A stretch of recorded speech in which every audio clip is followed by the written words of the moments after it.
Kemudian Ukraina dapat terpecah menjadi 3 bagian. Bagian timur akan jatuh ke tangan Rusia, bagian barat jatuh ke tangan NATO dan Amerika Serikat. Dan di tengahnya akan ada Ukraina kecil dengan Kyiv sebagai ibu kotanya.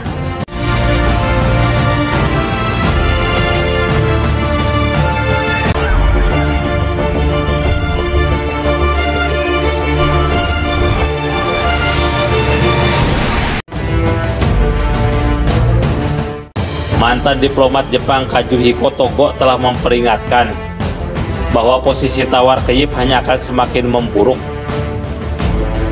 Dia mengungkapkan kesepakatan apapun yang akhirnya dicapai dengan Moskow akan membuat tawaran Presiden Rusia Vladimir Putin saat ini tampak seperti mimpi indah.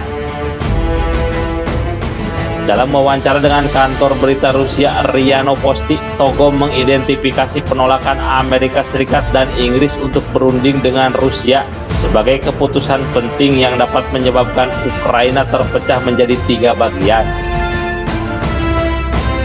Dalam 3 bulan ke depan, Rusia dapat maju sejauh yang ia bisa, mengambil sebanyak yang ia bisa, dan memastikan bahwa Ukraina tidak akan pernah bangkit lagi, baik di bawah Presiden Biden atau calon Presiden Kamala Harris atau di bawah Donald Trump. Kemudian Ukraina dapat terpecah menjadi 3 bagian.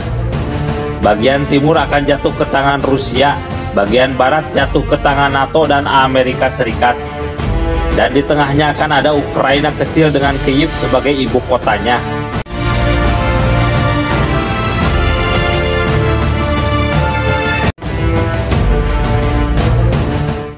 Sejak konflik Ukraina dimulai pada tahun 2022, Amerika Serikat menegaskan bahwa mereka akan membiayai militer Kyiv hingga Ukraina berada pada posisi terbaik untuk menegosiasikan persyaratan perdamaian dengan Rusia.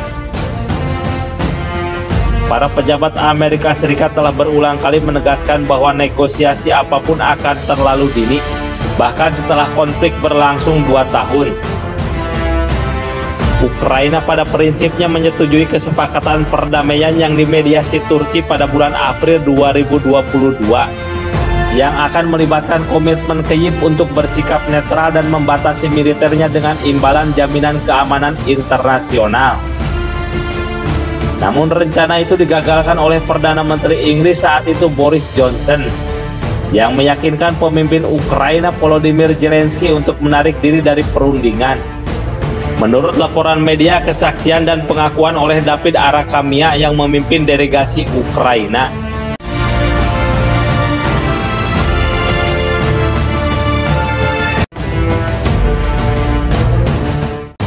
Awal musim panas ini, Putin mengusulkan persyaratan gencatan senjata baru, menuntut Kiev menarik pasukannya dari bekas wilayah Ukraina di Donetsk, Luhansk, Kherson, dan Zaporozhye, dan berkomitmen pada netralitas militer sebelum perundingan damai dapat dimulai.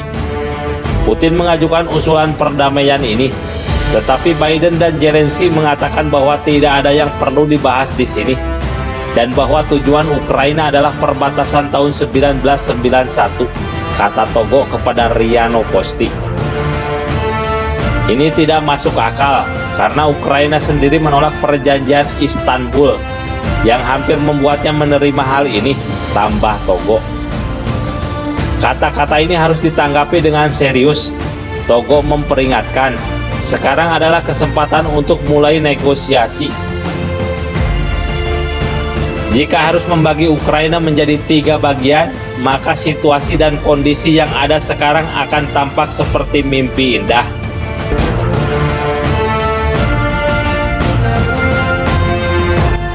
Togo, seorang diplomat kawakan, mengepalai Biro Soviet Kementerian Luar Negeri Jepang pada akhir tahun 1980-an dan menjabat sebagai kepala misi Kedutaan Besar Jepang di Moskow pada awal pertengahan tahun 1990-an.